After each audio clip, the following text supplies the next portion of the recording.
The oil-rich nation is planning to allow the controlled sale and consumption of alcohol starting 2026. Amr በቅድስቲቱ ሀገር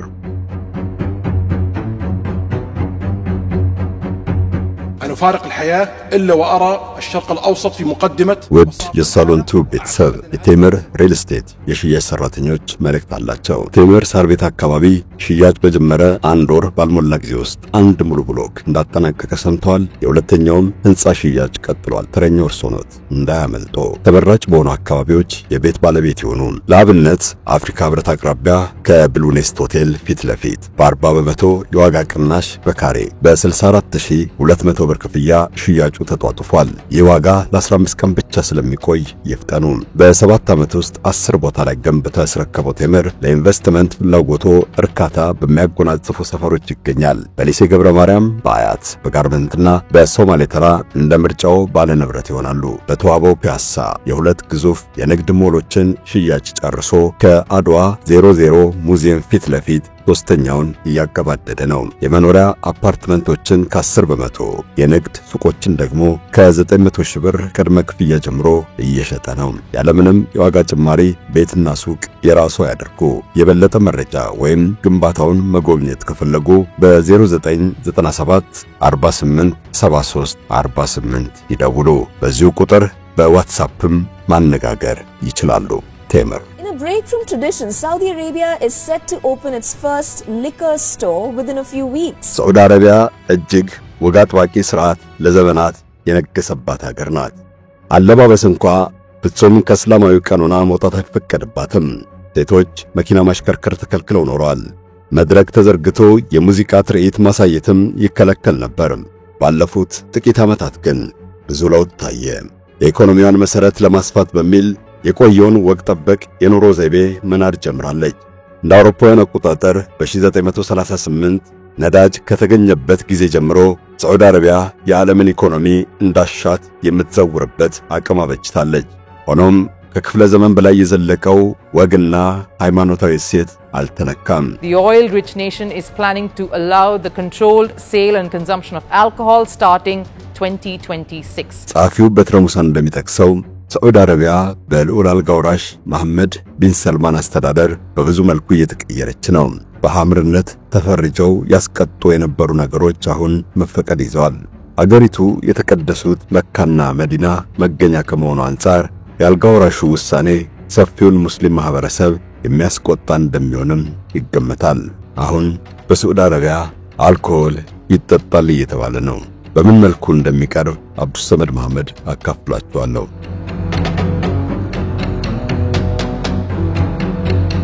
ብሪታንያዊው መሐንዲስ ሲሪል ኦስማን እንደ አውሮፓውያን አቆጣጠር ከ1929 ጀምሮ በአረቢያ ሰርቷል። በኋላም በጅዳ የብሪታንያ ምክትል ቆንስል ሆኖ ተሾመ። በ1951 አንድ ምሽት ደግሶ ብሉልኝ ጠጡልኝ ሲል ነበር። የሳዑዲ ልዑላንና ሌሎች የተከበሩ ሰዎች ሁሉ ታድመዋል። የ19 ዓመቱ ልዑል ሚሻሪም ከታዳሚዎቹ መሃል ነበር። ከልክ በላይ ስለጠጣ ከሞቅታ አልፎ ወደ ስካር ተሸጋግሯል። ነገር ግን መጠጡ አልበቃውም። ስለዚህም ደጋሹ ሲሪል እንዲጨምርለት ይጠይቀዋል። ሲሪል ደግሞ እንደሚበቃው ነግሮ ከለከለው። እንዲህ አይነቱ ድፍረት የሚታሰብ አይደለም። ልዑል የንጉሥ ወገን ነውና የጠየቀው ሁሉ ይፈጸምለታል። ይህ የሰው አገር ሰው ግን ከለከለው። ልዑሉ ድምፁን አጥፍቶ ወጥቶ ከቆይታ በኋላ ጠመንጃ ተሸክሞ ተመለሰ። ወደ ቤቱ አከታትሎ ሲተኩስ የሲሪል ኦስማንን ባለቤት ዶሮቲን ሊመታት ነበር። ነገር ግን ሲሪል ከፊት ሆኖ ከለላትና ለሷ የመጣውን ጥይት ተቀብሎ አሸለበ። ገዳዩ ልዑል ሚሻሪ መቼም የዘውዱ ቤተሰብ ነውና ለዓይን ዓይን በሚለው ሕግ ስለገደለ ይሙት በቃ አልተወሰነበትም። ይልቁንም ዕድሜ ይፍታ ተብሎ ወህኒ ተጣለ።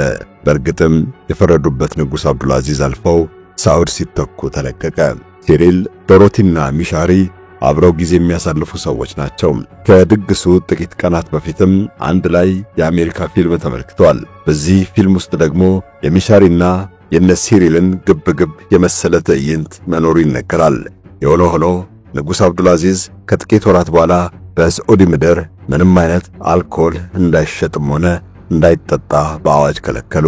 ይንክልከላ የሚተላለፍ ሰውም የሚገጥመው ቅጣት ቀላል አይደለም። إن سياسة أشقائك في المملكة العربية السعودية ثابتة ومستمرة. ሳዑዲ አረቢያ አሁን ዘውድ ለመድፋት የአባታቸውን ሞት በሚጠባበቁት ወጣቱ ልዑል አልጋ ወራሽ መሐመድ ቢን ሰልማን ነው የምትመራው። እኚህ ሰው ወግ አጥባቂውን የሳዑዲ ሥርዓት ተራ በተራ እየናዱት ይገኛሉ። ከ73 ዓመታት በኋላም በተገደበ መንገድ አልኮሆል እንዲጠጣ ፈቅደዋል። ይህም አገሪቱ የ2034ን የዓለም እግር ኳስ ዋንጫ ውድድር ለማስተናገድ የምታደርገው ዝግጅት አካል ነው። ፕሮጀክት 2030ንም ያካትታል። ከ2026 ጀምሮ ቱሪስቶች በሚያዘወትሩት አካባቢ መጠጥ ይቀርባል። 600 ቦታዎች ለአቅርቦቱ ተመርጠዋል። እነዚህ ቦታዎች ቅንጡ ሆቴሎች፣ ሪዞርቶችና ለቱሪስት መዝናኛነት የተመረጡ ናቸው። ኒዮም ከተማ፣ ሲንዳላ ደሴትና የቀይ ባህር ዳርቻ መዝናኛዎች ለዚህ ታጭተዋል። የሚጠጣውም ቢራ፣ ወይንና ሲደር ብቻ ነው። እንደ ስፒሪት አይነት ጠንከር ያለ መጠጥ ግን አይፈቀድም። በመኖሪያ ቤት፣ በሱቆችና በሕዝብ መናኸሪያ ቦታዎችም መጠጣት አይቻልም። በቤት ውስጥ መጥመቅም የተከለከለ ይሆናል። የአልኮል መጠጥ ሽያጩ የማይለዋወጥ አፈጻጸምም ይኖረዋል ነው የተባለው።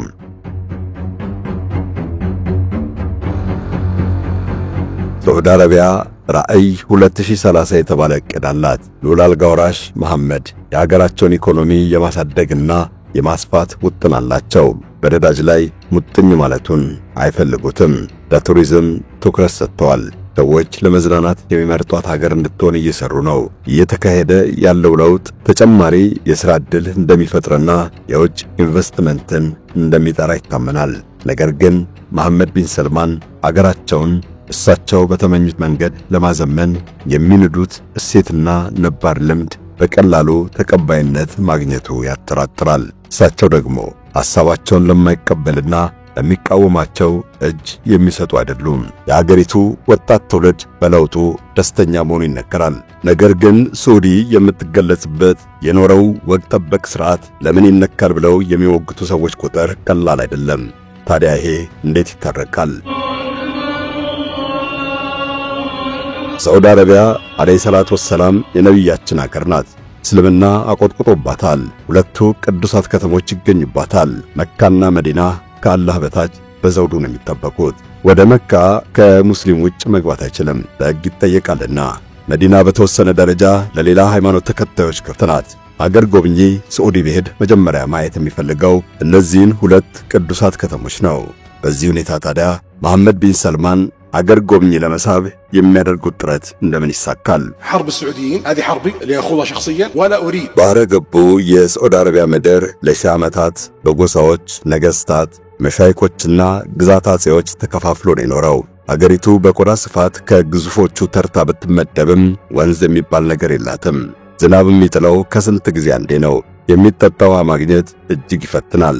ከዚህ ደረቅ አካባቢ እንደዚህች ያለች ኃያል ሀገር ትፈጠራለች ብሎ ማሰብ ይከብዳል። እስከ 17ኛው ክፍለ ዘመን እንደ ሀገር እዚህ ግባ የሚባል አቅም አልነበራትም። የዛሬ 300 ዓመት ገደማ ግን ሳዑዲ የተባለ ኃያል ቤተሰብ አቆጠቆጠ። ይህ ቤተሰብ በማዕከላዊ ሳዑዲ ናጅድ ተብሎ ከሚጠራ ስፍራ ነው ብቅ ያለው። በዚህ መሃል ነው እጅግ ጥብቅ የእስልምና አስተምህሮን የሚከተለው ዋሃብያ የታየው። የሳዑዲ ቤተሰብ መንግስታዊ አስተዳደሩን፣ የዋሃብ ነገድ ደግሞ ሃይማኖታዊ ቀኖናውን ለመምራት ተማማሉ። ከ1744 እስከ 1814 በዘለቀው ጥምረታቸው ለመጀመሪያ ጊዜ አገር ፈጥረው እስከ መምራት አድርሷቸዋል።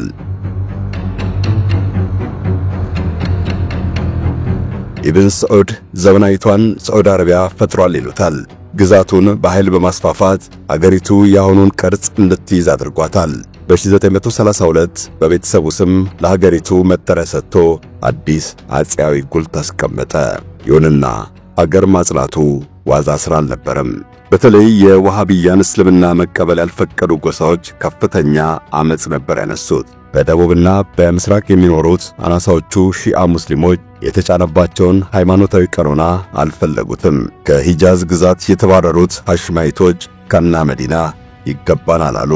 ንጉሡ ኢብን ሰዑድ የግዛታቸውን አንድነት ለማጠናከር ሲሉ ከሁሉም ጎሳዎች አንዳንድ ሴት በሚስትነት ወስደው የሥጋ ዝምድና ለመፍጠር ሞክረዋል።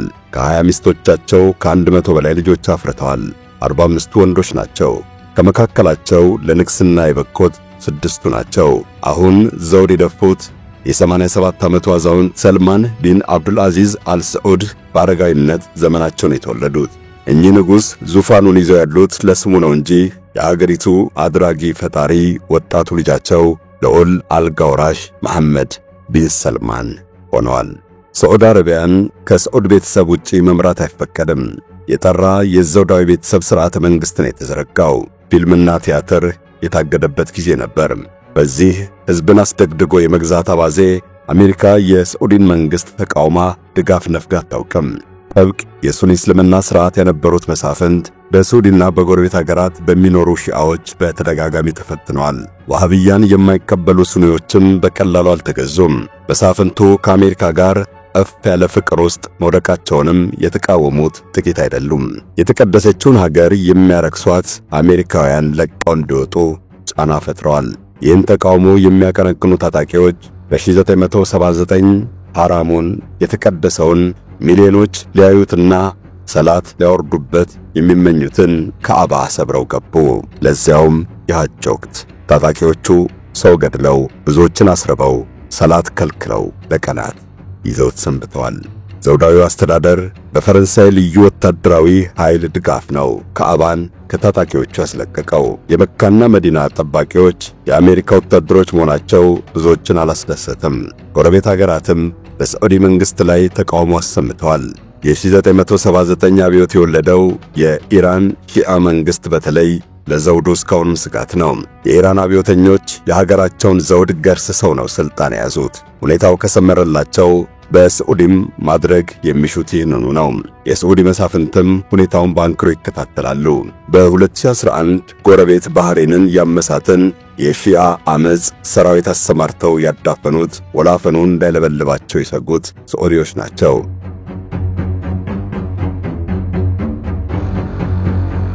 በሳዑዲ ዘውዳዊ መንግሥት ላይ ትልቅ ፈተና የተጋረጠው ግን በ2014 ነው።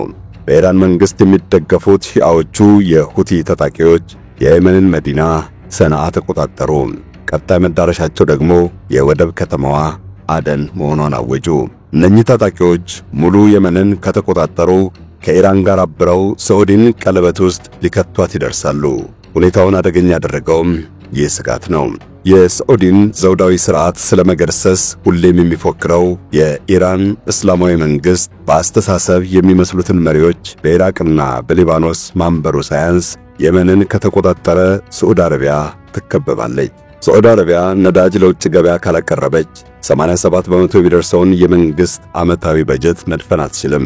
ሕዝቡን የተቀናጣ ሕይወት እያኖሩ ስለ መንግሥት አስተዳደር እንዳያስብ ማድረግና የጦር መሣሪያ በገፍ መግዛት ይቀራል። ያኔ ዘውዱ ይገነደሳል። በሁሉም አቅጣጫ ያረበበውን ስጋት በሚገባ የተረዱት ሳዑዲዎች በ2013 በግብፅ መፈንቅለ መንግሥት እንዲጠነሰስ አድርገው የሙስሊም ወንድማማችነትን ከስልጣን አስነሱ። ኮከቡ ከኮከባቸው ጋር እየገጠመ ወታደራዊ መንግሥት ተከሉ። የመንን ደግሞ እስኪበቃት በቦምብ አሳረሷት። የሳዑዲ መንግሥት ጠላት ነግሶባቸዋል ባላቸው የመን፣ ኢራቅ፣ ሶሪያና ሊቢያ በከፈተው ጦርነት የተነሳ ወታደራዊ በጀቱ በእጥፍ ነው የጨመረው። ሳዑዲ በኢራን የሚመሩትን ጠላቶቿን ለመመከት ወታደራዊ በጀቷን ከቻይናና አሜሪካ ጋር የሚቀራረብ አድርገዋለች። በ2015 ለአንድ ወታደር በዓመት $2748 አውጥታለች። ይህ በጀት ከልዕለ ኃያሏ አሜሪካ ራሱ በእጥፍ ይበልጣል። ገንዘብ እየበተኑ ጠላትን ጠራርጎ የማጥፋቱ ዓላማ ግን ሙሉ ለሙሉ አልተሳካም። አሜሪካ የሳዑዲን ነዳጅ በገፍ ከሚሸምቱ ሀገራት ተርታ ተሰልፋ ቆይታለች። አሁን ግን የራሷን ወደ መጠቀሙ እያዘነበለች ነው። በ2018 የዓለም ቁጥር 1 ነዳጅ አውጪ ሀገር ሆናለች። ለፍጆታ ከምታውለው ነዳጅ 7 በመቶውን ብቻ ነው ከሳዑዲ የምትገዛው። ከሳዑዲ ነዳጅ ጥገኝነት እየተላቀቀች መጥታለች። ስለዚህም ይመስላል በዴሞክራሲ ንፍገትና በሰብአዊ መብት ረገጣ የሚወቀሰውን ዘውዳዊውን የሳዑዲ መንግሥት መተቸት የያዘችው። አንድ ቀን ፊቷን ልታዞርበት እንደምትችልም ይገመታል። ሌላው የዓለም ክፍልም የኃይል ምንጩን ከነዳጅ ለማላቀቅ እየታተረ ነው። የአየር ንብረት ለውጥን ለማቀብ መንግሥታት ታዳሽ ኃይል ሥራ ላይ እንዲውል ለማድረግ እየሞከሩ ነው። ብዙዎቹ የሳዑዲ የነዳጅ ደንበኞች ፊታቸውን ወደ ታዳሽ የኃይል አማራጭ እያዞሩ ነው። እስከ 2050 ሙሉ ለሙሉ ነዳጅን እርግፍ አድርገው ለመተው አቅደዋል።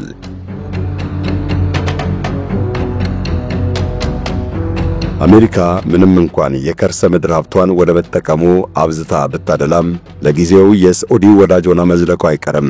ምክንያት የሚባለው በርካቶቹ የአሜሪካ አጋር አገራት ነዳጅ የሚያገኙት ከሳዑዲ መሆኑ ነው። እነሱ ከነዳጅ የተላቀቁ ቀን ግን አሜሪካ ገሸሽ ለማለት አታመነታም። ያኔም ከ80 ዓመታት በፊት የተፈራረሙት 80 ይቀደዳል። ሳዑዲም ያለ ኃያሉ ሀገር ጥበቃ በዛ ላይ የነዳጅ ደንበኞቿ ተመናምነው ያሻትን የጦር መሳሪያ መሸመቻ ገንዘብ ሳይኖራት ሊቀር ነው። ይህ ከሆነ የከበቧት ጠላት አካላት ሊነሱባት ይችላሉ። ለበርካታ ዓመታት የለፉበትን መፈንቅለ መንግሥት ያሳኩ ይሆናል። የምጽአቱ ቀን ከመድረሱ በፊት ሳዑዲ አረቢያ ለኢኮኖሚዋ አዲስ አቅጣጫ እየነደፈች ትገኛለች። አልጋ ወራሹ ልዑል መሐመድ ቢን ሰልማን እቅድ 2030 የሚል ትልም ሥራ ላይ ውለዋል። ሃይማኖታዊውን ቀኖናም እያሻሻሉ ነው። ሴቶች በአለባበስ ላይ ተጥሎባቸው የኖረው ደንብ በሥራ ላይ እንዲሰማሩ ለማበረታታት ሲባል ቀለል ተደርጓል። አጃጆችን ብቻ ሳይሆን ከሃይማኖታዊ ዓላማ ውጭ ያነገቡ ሀገር ጎብኚዎችን ለመሳብም እየተሞከረ ነው። ግንባታም መጧጧፍ ይዟል። የዓለማችን ረጅሙ ሕንፃ እየተገነባባት ይገኛል። በተለይ ቀይ ባህር ዳርቻ ላይ የውጭ ባለጸጎች የሚነሸነሹበት ቅንጡ መዝናኛ በስፋት እየተሰራ ነው። የፎርሙላ 1 የመኪና እሽቅድድምንም ታስተናግዳለች። በቅርቡ ሪያድ አየር መንገድ የተባለ የመንገደኞች ማጓጓዣ ተቋም መስርታለች። ይህ ግዙፍ አየር መንገድ ገና እንደተቋቋመ 72 አዳዲስ ቦይንግ 87 ድሪምላይነር አውሮፕላኖችን በ37 ቢሊዮን ዶላር ገዝቷል። የኢንቨስትመንት ድርጅት መስርታም በመላ ዓለም ለሚከናወን አዋጭ ሥራ መዋዕለ ንዋይ እያፈሰሰች ነው። የኃይል አማራጯን ለማስፋት የፀሐይን ብርሃንና ሙቀት ማመቅ ጀምራለች። ያላት በረሃማ የአየር ጸባይ ደግሞ ለዚህ ሥራዋ ድጋፍ ሆኗታል። ቴክኖሎጂም ሕልሟ ነው። በቴክኖሎጂ የምትመራ ዘመናዊት ከተማ እየገነባች ነው። አሁን በእጇ በሚገኘው የነዳጅ ሀብት ተጠቅማ ኢኮኖሚዋን በእጅጉ እየቀየረች ነው። ውጤት ይታያል። በተለይ ቱሪዝም ተሳክቶላታል። ነገር ግን አንድ ፈተና እንዳያመጣባት ያሰጋል። አልቃይዳ ነፍጥ ያነሳባት የአሜሪካ ወታደሮች ወደ አገሪቱ እንዲገቡ ዘውዳዊ መንግሥት በመፍቀዱ ነበር። አሁንም በቱሪዝም ሰበብ ሃይማኖት የለሾቹ ምዕራባውያን እግር ማብዛታቸው ተመሳሳይ ትርምስ እንዳያስነሳ ያሰጋል። የሳዑዲ መንግሥት ከኢራን ጋር መታረቁ ዘላቂና ልባዊ ስምምነት ሊያመጣ መቻሉን ተንታኞች ይጠረጥራሉ። እናም ሳዑዲ እስከቻለችው ድረስ አሜሪካን ላለማጣት ትሞክራለች። ሁለቱን አገራት እስካሁን በአብሮነት ያቆያቸው ነዳጅ ዛሬ በቂ አይደለም። ይልቁንም ሳዑዲ ለእስራኤል መንግሥት ዕውቅና ለመስጠትና ከአይሁድ ጋር ሰላማዊ ግንኙነት ለመመስረት ነው የፈቀደችው። ለእስራኤል መንግሥት ዕውቅና መስጠቱ በራሱ ከጎረቤት ሙስሊም አገራት ጋር ይበልጥ እንደሚያቃቅራት ይታመናል። የጎረቤቶቿ ዓላማ እስራኤልን ማጥፋትና የሳዑዲን ዘውድ መገርሰስ ነው።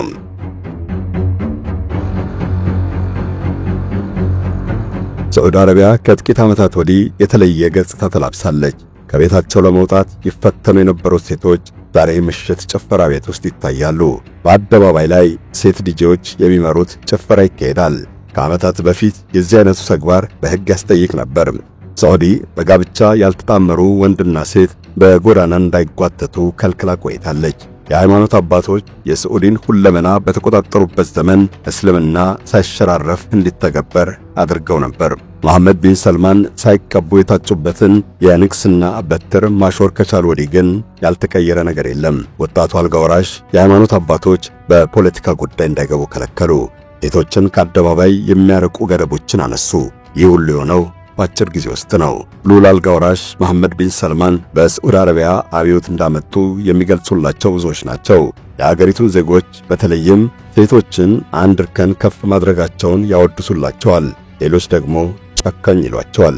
በተለይ በየመን ላይ ያፋፋሙትን ጦርነት ይኮንናሉ። ነገር ግን በዓለም ላይ የሚነቀንቃቸው ኃይል ሊኖር እንደማይችል ብዙዎችን ያስማማል። ሳዑዲ ዓለምን ለጠማት ኃይል ድርድር የማይነሳባት ምንጭ ናት። የሩሲያና ዩክሬን ጦርነት የዓለምን የነዳጅና የተፈጥሮ ጋዝ ፍላጎት ፈተና ላይ ስለጣለው ሁሉም ሳዑዲ አረቢያን ይፈልጋታል። ሳዑዲን የሚመሩት ደግሞ መሐመድ ናቸው። ዓለምንም ሀገራቸውንም እኩል ያስደገድጋሉ። የመሐመድ ለዚህ ሥልጣን መታጨት እጅግ ያልተለመደ ነው። በቤተ ሳዑድ ንግስና ወደ ጎን ይተላለፋል እንጂ እንደ ውሃ ከላይ ወደ ታች አይወርድም የሚል አሰራር ሰፍኖ ቆይቷል። ንጉሡ አልጋ የሚያወርሰው ለወንድም ነው። ንጉሥ ሰልማን ታላላቅ ወንድሞች ነበሯቸው። ነገር ግን እነሱ በመሞታቸው በ2015 ዘውድ ደፉ። አልጋ ወራሻቸው መሐመድ ቢን ናያፍ ሆኑ። ይሁንና ንጉሡ ከቀዳሚ ወንድ ልጆቻቸው ሁሉ አልቀው መሐመድን የአልጋ ወራሹ ምክትልና የመከላከያ ሚኒስትር አድርገው ሾሙ። የኢኮኖሚና ልማት መማክርትን እንዲመሩም ፈቀዱላቸው። መሐመድ በ2017 ጡንቻቸው ሲፈረጥም የናያፍን ልጅ መንገድ እንዲለቁ አስገደዷቸው። ነጥቀው የጨበጡትን ስልጣን ያጸኑት ሉላንና ሚኒስትሮችን በሙስና ስም አስረው ልክ ባስገቡበት ጊዜ ነው። መሐመድ ብዙ አድብተውና ዓመታት ቆይተው የያዙትን የነብር ጭራ የበለጠ አጠበቁ። የእያንዳንዱን ሳዑዲ አረብ የየዕለት እርምጃ መቆጣጠር ችለዋል። ፖለቲካ ከክልል ብቻ ሳይሆን በደልና ቂም ስለማያጣ እሳቸውን ቢጠነቀቁ የሚያስገርም አይደለም። ያመጡት ለውጥ ስር ነቀል በመሆኑ ሰላም ሊያደፈርስ ይችላል። ለዚያም ነው ሀገሪቱ መረጋጋት ከመታጣ ማህበራዊ ልዕልና ቢገደብ መርጣለች የሚባለው።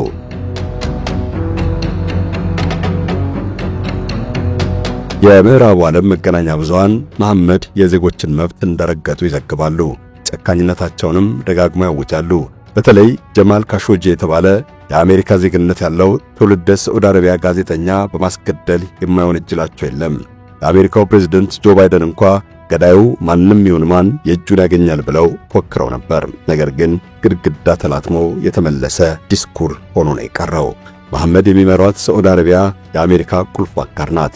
የአሜሪካ መሪዎች ሳዑዲን አጥተው የሩሲያና ቻይናን ተጽዕኖ ሊቋቋሙት አይችሉም።